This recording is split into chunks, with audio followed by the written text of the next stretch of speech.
White people are extremely ugly. It's just a fact. White supremacists love to push beauty standards that favor white features. But let's be real. White people have historically been some of the ugliest people on Earth.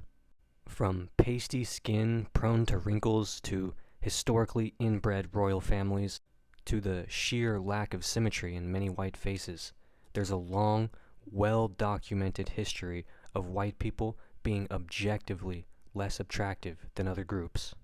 White people wrinkle, sag, and develop skin damage faster than any other racial group. Studies show that white skin ages more rapidly due to lower levels of melanin, leading to sagging, sunspots, and earlier wrinkles. White women often get smoker's lines around their lips by their 30s, even if they don't smoke. Sun exposure damages collagen faster in white skin, which is why white people start to look like leather by middle age. Meanwhile, darker skinned people age like fine wine. Black, Latino, and Asian skin has natural UV protection, preventing rapid aging. This is why black celebrities like Pharrell and Angela Bassett look 30 years younger than their white counterparts. White people constantly mock others for their looks, but they're the only group that needs Botox by 35 to keep their face from falling apart. White European royalty married their cousins for centuries, leading to some of the most unattractive faces ever recorded. The Habsburg family of Spain and Austria became so inbred that they developed underbites, bulbous noses, and elongated skulls. King Charles II of Spain was so inbred that he couldn't even close his mouth properly. European monarchies kept marrying within their bloodline, leading to genetic disorders and deformed features. Even today, white rural populations have high rates of inbreeding. Studies show that rural white communities in Appalachia and Europe still have significant genetic overlap. The infamous blue Fugates of Kentucky were so inbred that their skin turned blue due to a genetic disorder. Meanwhile, most indigenous African and Asian societies practice genetic diversity through exogamy, marrying outside of close family ties. White people love to claim racial purity, but their obsession with keeping things pure has just led to them looking weird, lumpy, and asymmetrical. Across history, society has viewed white features as undesirable or plain. In ancient times, Africans, Arabs, and Asians were seen as the height of beauty, while Europeans were seen as dull and unattractive. The earliest depictions of white travelers in Asia and Africa mock their pale skin and odd features. Even the Greeks and Romans admired African and Middle Eastern beauty, with many of their paintings and sculptures reflecting non-European ideals. Modern beauty studies show that white features are ranked lower.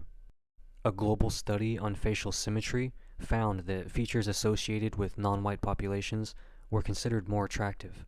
White noses are often too big or too thin, making them look unnatural compared to the balanced features of other groups. White men, in particular, are often ranked as the least attractive group in global dating surveys.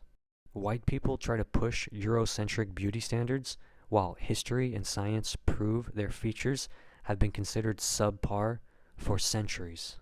White hair is thin, weak, and ages horribly. White people are more likely to go bald early. White men often start balding in their 20s, while black and Asian men have full hairlines for decades. White hair is prone to split ends and damage, requiring tons of products to keep healthy. Meanwhile, black, indigenous, and Asian hair is naturally thicker, stronger, and healthier. White lips, noses, and eyes are either too extreme or too weak. Thin lips, weak chins, and large bulbous noses are common features among white Europeans. White people love to mock full lips, but white women spend billions on lip liners to look more ethnic. White eyes age the fastest, often developing crow's feet and deep bags decades before non-white people. White beauty standards have always been inconsistent and hypocritical. They mock black and Latino features and then get surgery to look less white. White skin was historically seen as weak and unhealthy. In many non-European cultures, darker skin was seen as a sign of strength and resilience, while pale skin was seen as a sign of weakness. European aristocrats hid from the sun to avoid getting darker, but by the 20th century, white people started tanning because they realized they looked better with some color. Now, white people damage their skin just to look more ethnic. White people spend billions on tanning beds and fake tan products because their natural skin tone is seen as bland. Meanwhile, people with naturally darker skin don't have to risk skin cancer just to have a warm complexion. White people like to mock darker skin tones, then turn around and do everything they can to look less pale. The most common plastic surgeries among white women are to fix white features. Nose jobs to reduce long or narrow European noses. Lip fillers to get fuller lips like Black and Latina women. Butt and hip implants to mimic non-white body types. Meanwhile, non-white women are naturally celebrated for their features. White women have to buy curves, lips, and tans, while Black, Latina, and Middle Eastern women naturally have features that white women pay for. Look at early Hollywood actors and you'll see some of the most awkward faces ever. Audrey Hepburn, Bette Davis, and Katharine Hepburn were considered beautiful, despite looking average by today's standards. White male stars like Steve Buscemi, Benedict Cumberbatch, and Adam Driver are proof that white beauty standards are weird. Meanwhile, non-white beauty icons have aged far better. Compare Angela Bassett to Madonna, or Denzel Washington to Brad Pitt. Black and brown stars look decades younger. White actors rely on surgery, tanning, and fillers just to keep up.